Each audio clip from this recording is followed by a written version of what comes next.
My name is Elizabeth. I am currently 34 weeks pregnant and have just started my maternity leave.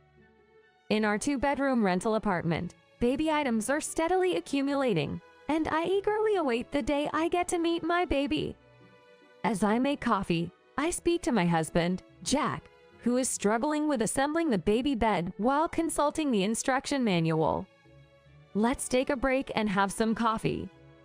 I arranged a cup of black coffee for Jack's seat and a decaffeinated coffee for myself, then spread out a tin of cookies we had received as a gift.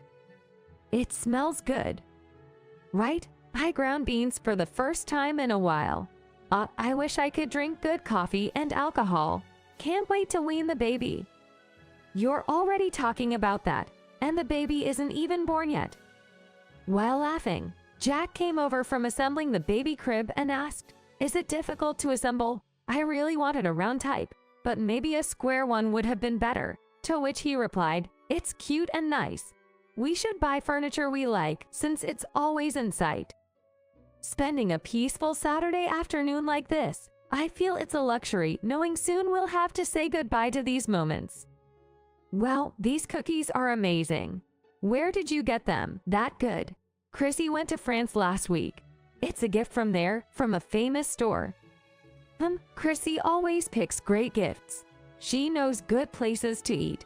Oh, ask him for a good place for our wedding anniversary. It'll probably be our last dinner out, just the two of us. So let's indulge in something delicious. Okay, I'll ask him. But maybe you should stop, or you'll get fat. Laughing, Elizabeth commented while watching Jack unable to stop reaching for cookies. Chrissy, a close friend since elementary school, often looked after Elizabeth, who was petite and clumsy since childhood. When I quit my job within a year of starting, Chrissy's father, who ran her own business, offered me a job. Chrissy's father runs his own business, using a prefab shed on their property as an office for motorcycle-related work. Gratefully accepting his offer, I have been working at Chrissy's father's company ever since. I was honestly surprised when Chrissy's father asked me, "Elizabeth, you're going to take maternity and parental leave, right? Can I really take maternity and parental leave?" Christina's father, "If you're coming back, I'll hire a part-timer for the period. It's easier to work with you around. But if you want to focus on parenting, don't feel pressured." Since it's a small company, I hadn't expected such employee benefits. Initially inclined towards resigning as a matter of course, I felt a mix of happiness and guilt. But I immediately responded with a firm "I'll return." Definitely. Jack was relieved to hear about the job security. That's a huge financial help. For this reason, having finished work last weekend, I am now enjoying a leisurely and comfortable maternity life starting this week. What shall I do every day until the birth? Just relax. It's going to be tough once the baby is born. I can't imagine what it's like, but I'm already bored and have too much time on my hands this week. All the baby stuff is ready, and there's no reason to go out except for checkups. I heard walking a lot makes childbirth easier. It's cold and chilly outdoors in January, so why not stroll around a shopping mall?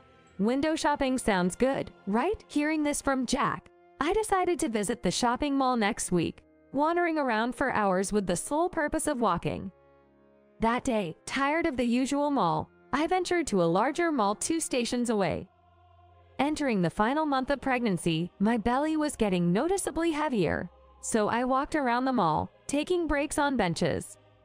Despite the change of scenery, I was excited to be in a different mall. As I was about to stand up, I suddenly saw Chrissy. Chrissy works at a beauty salon and has weekdays off. Delighted, I stood up to invite her for coffee and called out, "Chrissy." Chrissy, not recognizing where the call came from, looked around puzzled, then walked away without noticing me. Just as I was about to follow her, a familiar voice said, "Christina, sorry to keep you waiting," and walked past me. I froze as I recognized the man's back. It was Jack. Shocked, I quickly turned away to hide my face. "Jack, you're late." Sorry, I was held up at a client's. It took longer than expected." "That's terrible." "Yo, I don't have much time because of the delay. What do you want to do? Oh, never mind. Let's just have lunch somewhere. Saying this, Chrissy intertwined her fingers with Jack's, and they started walking towards the escalator. Hiding, I watched them, feeling like I was in a nightmare. What was going on? I wanted to believe there was a reason, like Jack was picking out a surprise baby item for me. But forcing such reasons felt futile. A married man walking hand in hand with another woman usually means one thing. And Jack never calls Chrissy Christina in front of me. The reality hit me hard. They were having an affair. Stunned, I couldn't bring myself to follow them further and left the mall, head bowed. Sitting on the sofa at home, feeling my heart beat faster, anger towards Jack grew. Why? The more I thought about it, the more impossible it seemed. Why now when I'm about to give birth? Why with my best friend? Why someone our families are closely involved with? Why the daughter of my employer? Pursuing the affair between Jack and Chrissy meant, in essence, losing my husband, my best friend, and my job all at once. Feeling my lips quivering and overwhelmed by a sense of anger with nowhere to go, I shouted, "Enough with the mockery," and threw a cushion onto the floor in a fit of temper. Feeling like a blood vessel in my head might burst from the excitement, I took deep breaths to calm down. When I bent down to pick up the cushion, my protruding belly got in the way and I couldn't see it. Stroking my belly, where my baby was, I apologized to the baby in my mind, and then I broke down crying right there. There's no greater betrayal than this. I didn't want to be home. I didn't know how to face Jack when he returned, but I didn't want him to know I was aware of the affair. After crying, I showered, redid my makeup, and tried to compose myself. Despite my swollen eyes, I cooked dinner, trying to act normal when Jack arrived. "I'm home." He returned as usual, whistling while washing his hands, cheerfully smelling dinner, and thanking me for my day. His attitude was unchanged, but the way I looked at him was ice cold.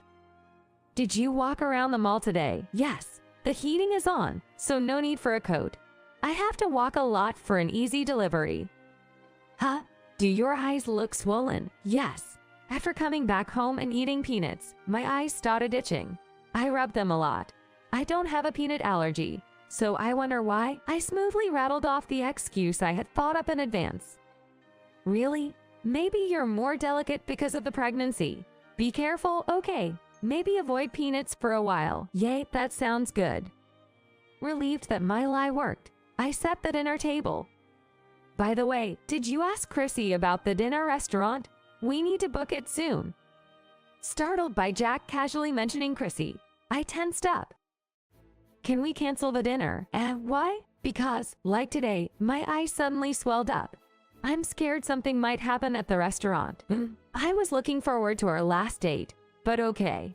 Your health is the most important. All right, I understand.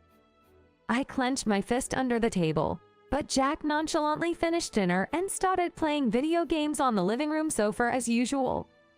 I watched his back with bitterness while cleaning up the kitchen, but Jack, absorbed in his game, didn't notice my cold gaze.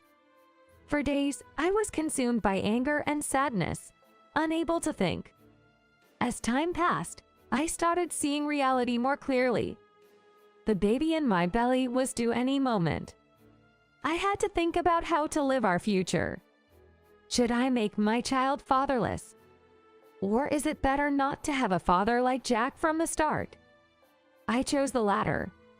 Once decided, I quickly started gathering evidence of Jack and Chrissy's affair. I had never checked before, but logging into the credit card company's website from Jack's computer, I easily accessed his statements. Until I saw them at the mall, I never suspected Jack of cheating, but the statements showed his infidelity going back a long time. There were purchases from women's brand stores and bills from fancy restaurants we never visited together. And the week Chrissy went to France, Jack had arranged flights and hotels. He said he was on a business trip, but he was actually on a romantic getaway with my childhood friend. They probably chose the cookie tin as a souvenir for me. He pretended to be impressed by it in front of me. Jack and I kept our finances separate even after marriage, so I had no idea he was spending so much.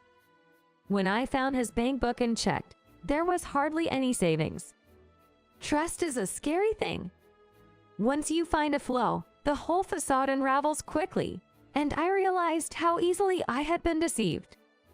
The worst, any remaining affection or attachment I felt vanished completely. The physical evidence should be enough. Now I want to catch them together. I won't be able to move freely after the baby is born. I want to settle this before the birth. I have a business trip next week. Oh, where to? Is it overnight? To the LA branch. But that's around my due date. First births often get delayed, but I'm worried. It's just for one night, so it should be fine. It's a work thing. I have to go.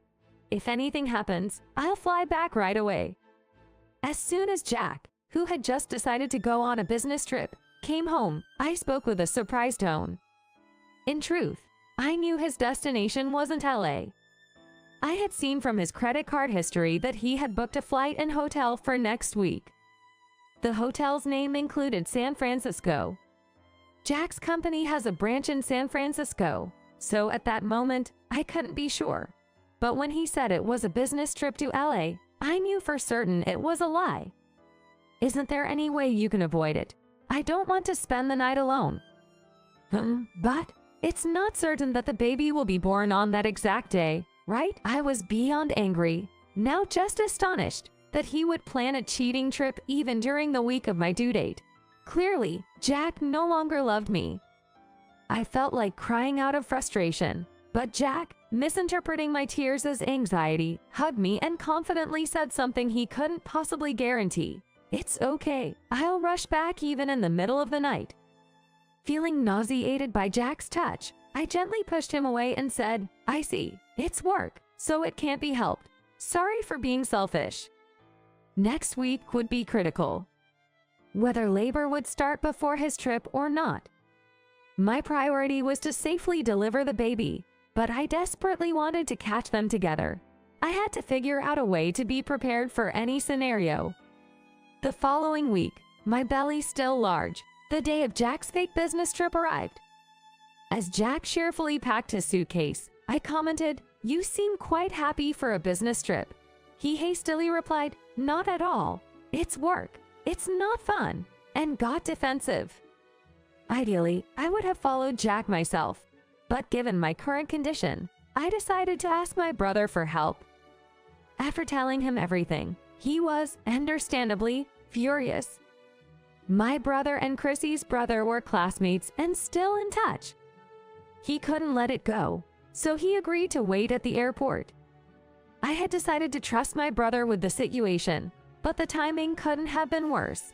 Just as Jack was about to leave the house, I felt a pain in my stomach. Ouch!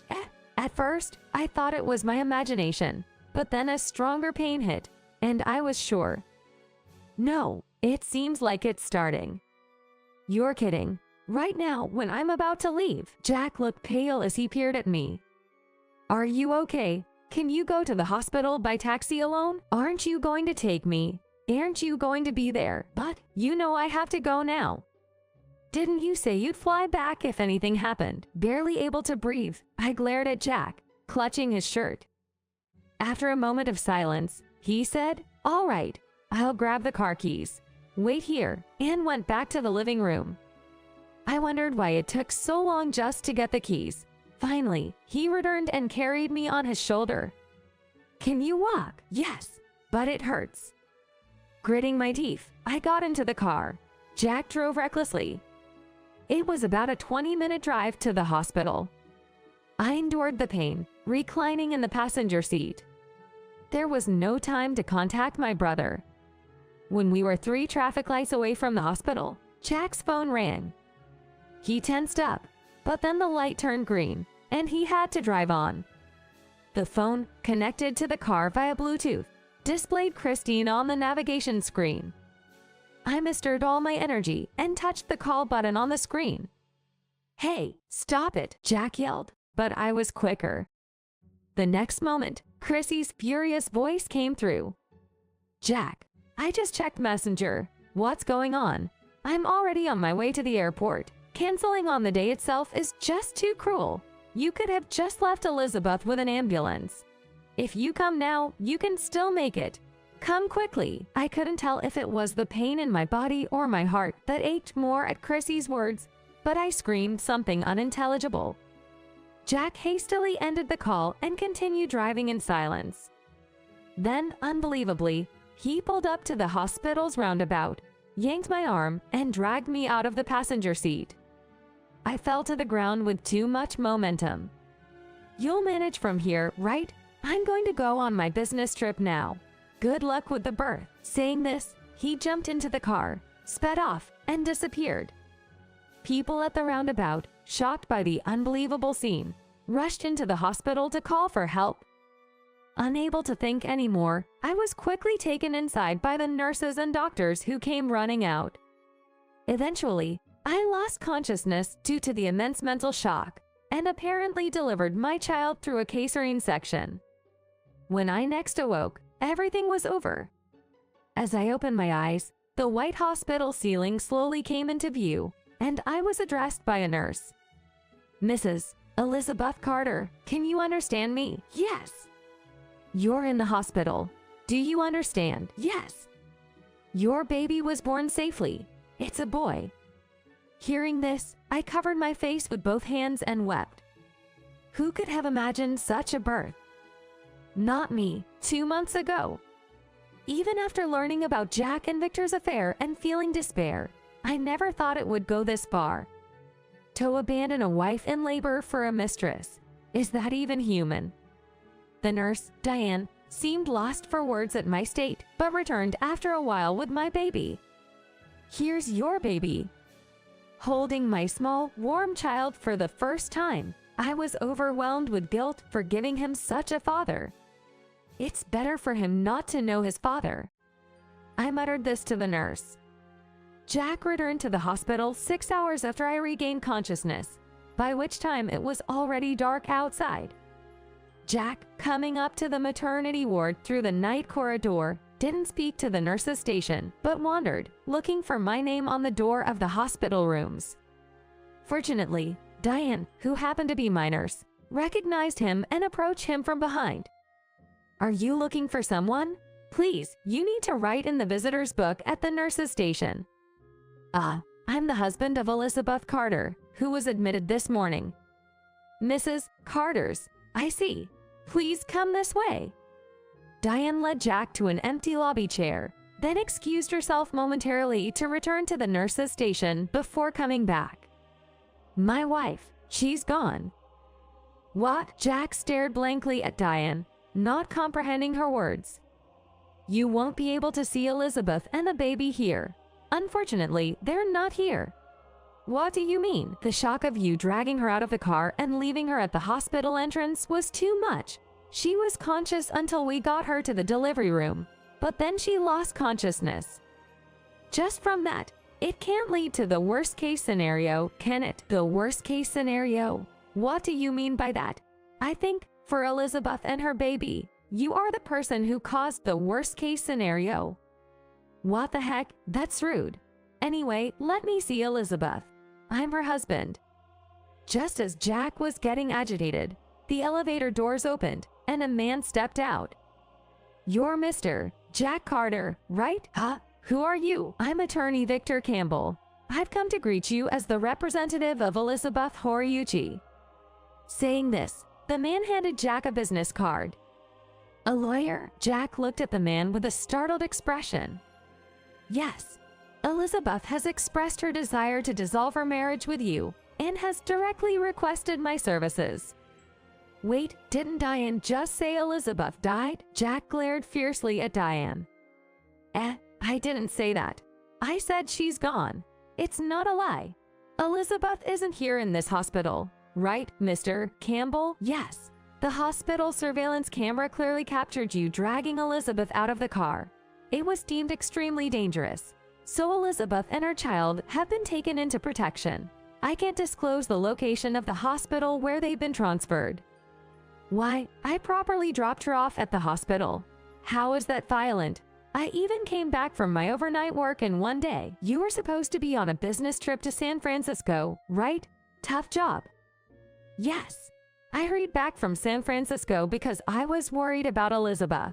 What fault do you find with me? Lawyer Victor reportedly chuckled at Jack's response. What's so funny? Sorry, it's just surprising how easily you fell for it. Jack, weren't you supposed to be on a business trip to LA today? That's what Elizabeth heard from you. Jack seemed to realize his slip-up and suddenly started sweating profusely. Your destination was San Francisco. You were planning a one-night trip with Christina Miller, not footwork. Isn't that right? Did you forget that Elizabeth heard Christina's phone call in the car? That was a wrong number call, and I was just as surprised. I hung up immediately. I don't know anything about a call from Christina Miller. It was just a strange voice. Elizabeth must have been confused because of the labor pain. So, you're claiming your innocence in relation to Christina, correct? Of course. Just stop this nonsense. Understood. I'll convey that to Elizabeth. I'll take my leave for today. Hey, wait. Let me see Elizabeth and the child, Jack shouted. But Lawyer Victor politely bowed and left the hospital. Thank you for all your help. With Diane's cooperation, I had managed to transfer to another hospital with my child. The next day, I thanked Lawyer Victor after hearing everything. Well, he vehemently denied everything, but we have plenty of evidence you gathered. The hospital security footage, and the clincher. The photos your brother took at the airport of the two of them together. There's no way he can escape it now. We've also confirmed that he wasn't on a business trip to either LA or San Francisco. I can't believe I ever fell in love and married such a man. I've finally woken up. I said this while looking at my sleeping child in my arms.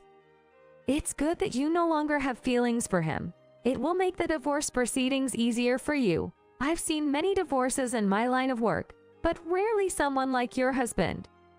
It's quite embarrassing. Well, Jack will probably get a lawyer and start making his moves, so we'll just observe for now.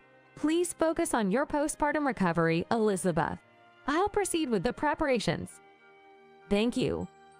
The 4-person hospital room was full, and in the evening, new fathers who had left work early came one after another, filling the room with happy laughter. The sound was painfully loud to my ears, and I thought about asking for a private room, but I endured it, telling myself there would be many more such moments in the future. My brother's visit at the last minute of visiting hours was a huge relief. Sorry for all the trouble, big brother. The first thing I did was apologize, but my brother gently shook his head. So cute, so tiny. He picked up the baby, looking lovingly at the new member of the family, then turned to me seriously and said, "Today, Dad and Mom behaved well. They're too tired to visit, but they said congratulations." Thank you. I'm really grateful. I'll properly thank everyone once things settle down. Don't mention it. As the nurse indicated the end of visiting hours, my brother left, saying goodbye. On the day of my discharge, my brother, who had taken a day off, came to pick me up, and we headed to our grandparents' vacant house. I chose to go there instead of returning home, anticipating that Jack might come looking for me. Jack didn't know about my grandparents' house, so I decided to start my new life there with my child. When I arrived, my parents rushed out, hugged me, and cried, saying how hard it had been. As you said, we moved your baby items and your stuff from the apartment here. If you've forgotten anything, we'll go back and get it. Thank you. I'll buy whatever's missing. Sorry for making you help me flee in broad daylight. The house was tidy, cleaned, and dust-free. I was deeply grateful for my parents' efforts to prepare the place for me and my baby. During the weekend of my discharge week, Jack predictably visited my parents' house. Unexpectedly, instead of storming in angrily, he came with a trembling voice, looking as if he was about to cry. My brother dealt with him, saying, "Elizabeth won't see you." Despite this, Jack stubbornly refused to leave the entrance. When threatened with calling the police, Jack broke down, begging, "I've broken up with Christina. I want to start over. Please forgive me." My brother, worn down, conceded. Only a phone call then, and called my new mobile number from his smartphone. Jack, given the condition that the call be on speaker so my brother could also hear, obediently complied. Elizabeth, I was wrong. I'll take care of you and the baby from now on. Let's start over. Do you realize what you've done? Thrown out with such force, the baby could have been in danger. I will never forgive you. I have no intention of starting over. We'll only discuss through lawyers now. No, Christina left me, and if you leave too, what am I supposed to do? Wait, Chrissy left you. They're not trying to reconcile out of remorse, but because she dumped you. Unbelievable. It's not even worth discussing. Take responsibility for your actions. Goodbye and don't call again. After saying this, I hung up. My brother took the phone, telling Jack, "This is your final warning. Leave now, or I'll call the police in 5 minutes." He then went inside. Peeking out the window, I saw Jack slowly walking away, his head down. Thanks to Victor's efficient handling, the divorce was finalized smoothly, and I was able to celebrate Haruma's half birthday with a clear mind. Jack didn't have the savings to pay the compensation, so his parents paid it on his behalf. Victor arranged for a significant portion of Jack's salary to be garnished and made him sign a pledge to repay quickly. I also claimed compensation from Chrissy. I owed a lot to Chrissy and her father, and I hesitated to demand the standard amount for infidelity, but her father, completely on my side, encouraged me. That stupid daughter. Don't hold back, Elizabeth. Give her what she deserves. That'll teach her a lesson. He even cried out of frustration. Recently, Chrissy contacted me through my brother, wanting to meet. I agreed, choosing a child-friendly cafe near my parents' house. Chrissy, thinner and more lifeless than before, appeared. Chrissy confessed that she had always been stressed about me since we were young. Elizabeth always lagged behind, causing trouble for others, yet somehow she was always loved. Whenever in trouble, someone would always rescue her. It annoyed me, she said. So you think that justifies getting involved with someone else's husband? I always thought I'd be the first to help Chrissy in trouble, that I owed you a lot, I said, and for a moment, she looked like she might cry but held back, replying coldly, whatever. You really can't do anything right, choosing such a lousy man. Just so you know, I never had romantic feelings for Jack. I approached him just to hurt you. Thanks for making me realize what a shallow, heartless man he is. She stood up, leaving a thick envelope of compensation on the table, muttered a small apology, and left. Chrissy moved out after that incident, and I decided to resign from her father's company. Without a daycare spot, I'm living off savings for a while, but I plan to find a job when Hugo turns 1. This whole ordeal made me realize the complacency in myself, just as Chrissy said. Now I see this experience as a trial for raising Hugo. From now on, it's not just my life. I vowed to become stronger and protect Hugo.